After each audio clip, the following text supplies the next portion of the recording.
style. Master the subtle art of articulation, and you'll swing harder than a troubled marriage in the 1970s.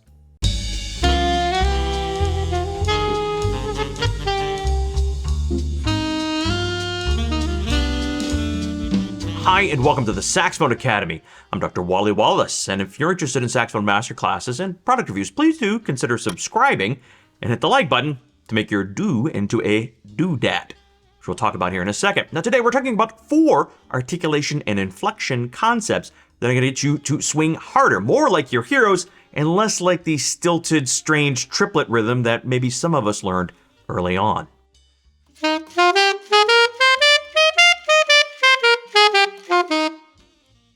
So let's take a jazz etude that will be applying these concepts and hearing them in context. So this etude is based off the jazz standard There Will Never Be Another You, borrowing some language and style from Stan Getz off his solo from the 1956 classic The Steamer.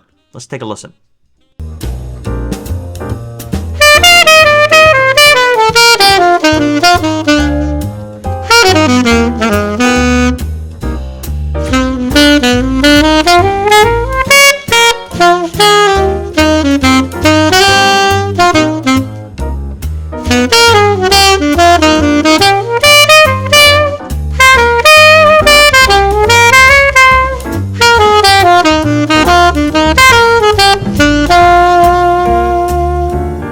So the first concept you have to understand to start swinging like your heroes is to get rid of the triplet pattern, especially at moderate to faster tempos. If you're like me, you learned in your 6th grade or middle school band class that swing 8th notes equaled a triplet figure.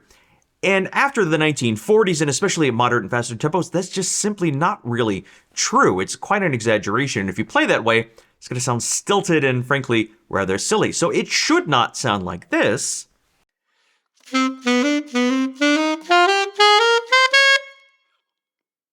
What we want to do is smooth them out and use articulation and inflection to create the swing style so it sounds more like this.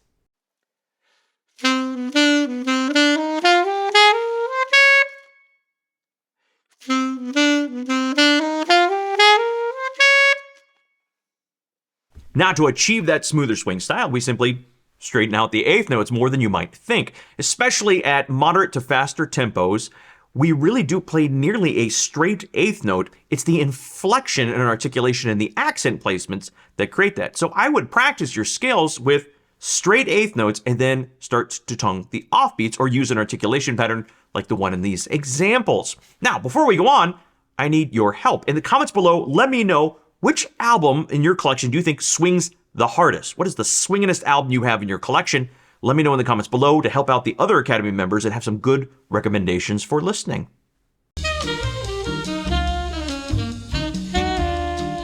Concept number 2, all's well that ends well, meaning the end of the note is critically important. Now in jazz and concert band, as we learned early on, we typically think of articulation as saying ta is what I first learned in my beginning band class, and there's nothing wrong with that.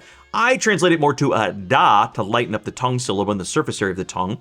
That's a story for another time. But in classical music, in concert band, we think of a da, da, da articulation, where we have tongue at the front of the note, then a more diffuse ending. There's a little bit of an air fade. In jazz, we want to get used to stopping the note with our tongue. So we keep the air constant and then da. It suddenly stops, so we have a cleaner release by stopping the reed by touching it lightly with our tongue without anticipating that with our airstream. Our airstream is almost independent of our tongue. Well, I mean, literally it is independent of our tongue. So our air keeps going and it's almost surprised by our tongue touching the reed. So we have a very crisp, clear into the note that then makes the rest not a pause in between notes, but the rest then has rhythmic integrity. So how do we practice this? Well, I like to have my students practice a quarter note, quarter rest, quarter note, quarter rest. So what we do is play the quarter note, stop it with our tongue, but keep the air pressure. So we're basically using our tongue like a valve, dat, dat, dat, adding and removing our tongue without backing off the air pressure. Take a listen.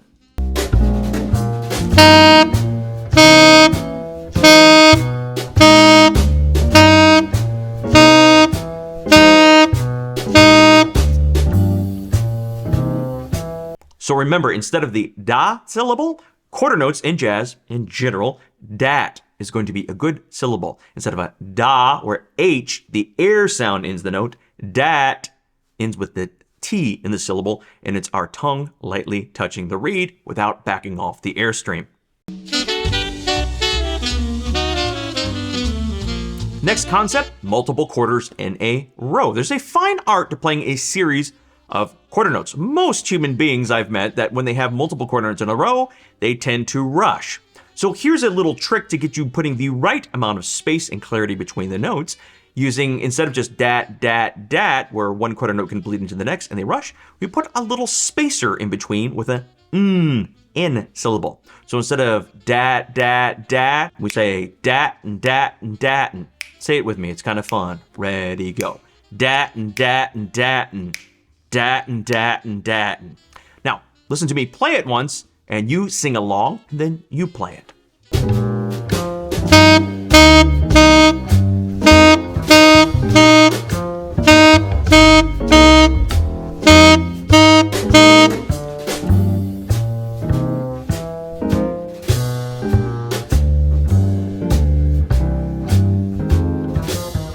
Now let's listen to this in context of the jazz etude. Listen to the separation of the quarter notes, how they don't rush, but there's a nice little spacer in between.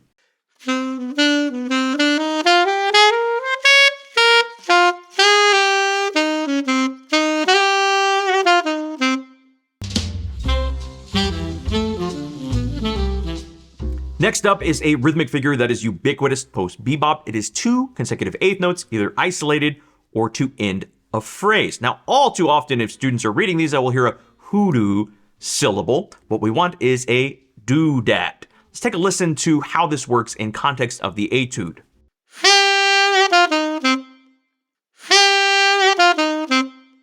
So the way we might notate that, if we're being very precise, is a tenuto marking followed by a house-top accent. Long, then short, and accented.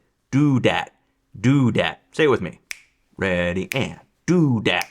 Doo-dat, doo-dat, doo-dat. We hear that all the time. If you listen to Charlie Parker, so many of his lines will have that figure, that inflection, either in the middle of a line or at the end of a line. So let's practice that. I'm going to play it, you sing it back, and then you play it.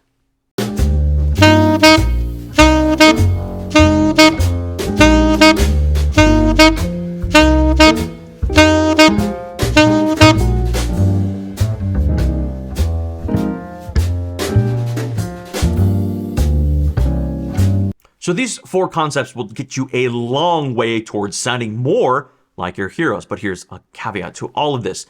The English language fails spectacularly at expressing the nuances of this oral tradition we call jazz. My spoken instructions, written instructions, notation through any software program cannot begin to express the subtleties that are part of this art form. There is no substitute for listening. All the answers to all of your articulation and swing questions are in the record. So if you're not listening a lot to jazz, it's never going to sound right. So here's the good news. You get to listen to a lot more recordings of jazz. Make it part of your practice sessions, schedule it, and it will happen. Now, I'll be back next week when we start to transcend long tones and talk more about the nitty-gritty of making your tone even better and some fun free exercises. So until then, go practice.